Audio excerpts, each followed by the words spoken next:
Hello ഗായ്, hello, welcome to our കുട്ടി vlogs. അപ്പോൾ ഇന്ന് എൻ്റെ കുട്ടി വ്ളോഗിൽ ഞാൻ ഇന്ന് വരുന്നത് ഒരു ചെറിയ ട്രിപ്പിൻ്റെ വിശേഷങ്ങളാണ്. സോ കുറേ കാലമായിട്ട് എൻ്റെ ഒരു ഡ്രീം വെക്കേഷനാണ്. പ്ലേസ് ഞാൻ പറയണോ വേണ്ടേ? പറയാം. കാശ്മീർ. ഞാൻ കുറേ വർഷമായിട്ട് സ്നോ എക്സ്പീരിയൻസ് ചെയ്യണമെന്ന് ബക്കറ്റ് ലിസ്റ്റ് ചെയ്ത് വെച്ചിരിക്കുന്ന സ്ഥലം. ഫൈനലി ഞാൻ അവിടെ പോവാണ്. ഭയങ്കര എക്സൈറ്റഡ് ആയിരുന്നു ഞാൻ അവിടെ പോകാനായിട്ട്. ഞങ്ങൾ ട്രിവാൻഡ്രത്ത് നിന്ന് ഞാൻ യു കെയിലാണ്. സോ ഞാൻ യു കെയിൽ നിന്ന് തന്നെ ഫുള്ളി പ്ലാൻ ചെയ്തിരുന്നത്. അറ്റ് ദിസ് ടൈം ഞാൻ നാട്ടിൽ പോയത് തന്നെ on February is for my birthday and for this trip. Snow experience ചെയ്യണം, അവിടുത്തെ ആ ഒരു പാരഡൈസ്, ആ ബ്യൂട്ടി കാണണം എന്ന് എനിക്ക് ഭയങ്കര ആഗ്രഹമായിരുന്നു. ഞങ്ങൾ ഫസ്റ്റ് ശ്രീനഗറിലാണ് എത്തിയത്. ഞങ്ങൾ ദാൽ ലേക്കിലാണ് ഫസ്റ്റ് പോയത്. It was very nice. എല്ലാം അവർ തന്നെ ഓർഗനൈസ് ചെയ്ത് തന്നു. ഞങ്ങൾക്ക് ബ്ലൂ വേവ്സ് എന്ന് പറയുന്ന ഏജൻസി എല്ലാം സെറ്റ് ചെയ്ത് തന്നു.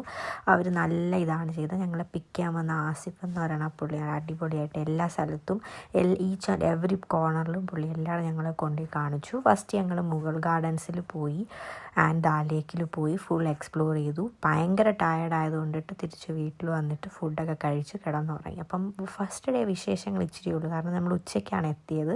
സോ ഞങ്ങൾ അധികം എക്സ്പ്ലോർ ചെയ്യാൻ നിന്നില്ല. ബാക്കി വിശേഷങ്ങൾ പുറകെ വരുന്നുണ്ട്. അപ്പോൾ ശരി, ഗുഡ് നൈറ്റ്, ബൈ.